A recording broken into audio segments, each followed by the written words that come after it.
വചനത്തിൻ വഴിയേ സ്വർഗ്ഗത്തിലെത്താം. ആമേൻ, ആമേൻ.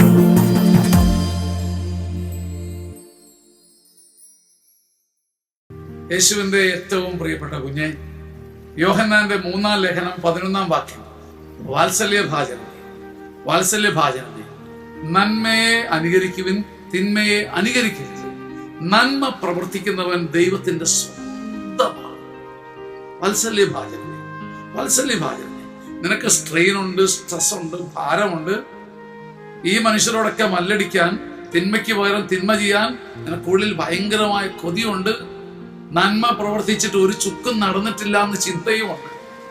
വാത്സല്യഭാജനം, കഷ്ടപ്പെട്ട് നന്മ ചെയ്യുന്നവൻ ദൈവത്തിന്റെ സ്വന്തം. 1000 കരങ്ങൾ നീട്ടി സ്വർഗം മുദ്രവയ്ക്കും നന്മ ചെയ്യുന്നവനെ.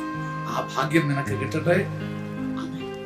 ആമേൻ, ആമേൻ.